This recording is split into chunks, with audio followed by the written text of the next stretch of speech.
Hi, I'm David. Let's look at this problem. We're given some information about a parabola and we're asked to get the equation of that parabola. We're told that the vertex is 5, 4 and the focus is 3, 4. So let's get a rough sketch of what that parabola would look like. If I drew that parabola, 5, 4 would be, maybe here's 5 and here's 4. That'd be right about there. And the focus would be 3, 4. 3, 4 would be just a little in like that, and the focus would be right here. So because of the way a parabola is defined, there must be some directrix right here. That's kind of the same distance from the vertex to the focus as it is from the vertex to the directrix. And every point on this parabola must be equidistant from the focus and the directrix. So it must open up something like that. Okay, now that's not a perfect sketch, but it looks something like that. It opens up to the left. So let's look at what we have when we have a general parabola that opens up to the left or to the right. This one opens up to the right. The vertex is this point right here, HK. The focus is P units to the right of the vertex. So it's H plus P comma K. It's at the same height. The directrix is a vertical line, so it should be x equals something. This x component is h, and then I'm going to subtract p to get x equals h minus p. So that's the equation of the directrix. Now that we have all this information, we can use the information we're given, the vertex is 5, 4, and the focus is 3, 4, to figure out what h, k, and p are. And once we do that, then we can plug into this general equation for a parabola that opens up to the left or right, which looks something like this.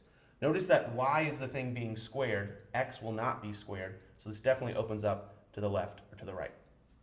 So let's see what we've got. The vertex equals h comma k. Well, that means that h must equal 5 and k must equal 4 from the vertex. Okay, so we've got most of it. The last thing we need to do is figure out what p is going to be. Well, we could look at the focus. We know that h plus p has got to equal 3. And we already know that h equals 5. So I could rewrite that as 5 plus p equals 3.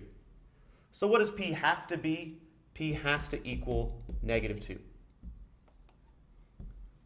So I have h equals 5, k equals 4, and p equals -2.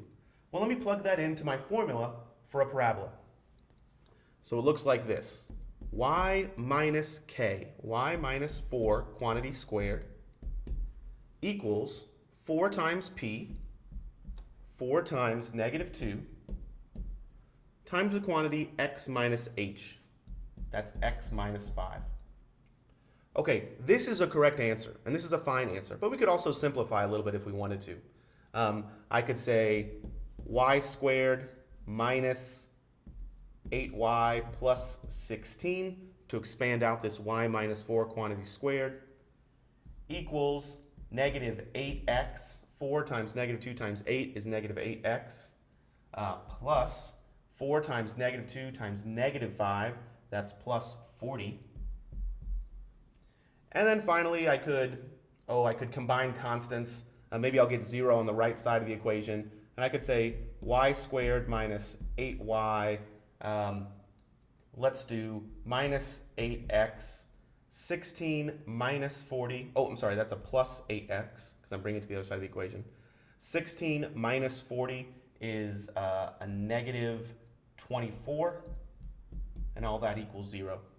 Now, any of these solutions are fine. They're all equations that give us this parabola. It's just the last one is a little bit simplified. Thanks for watching.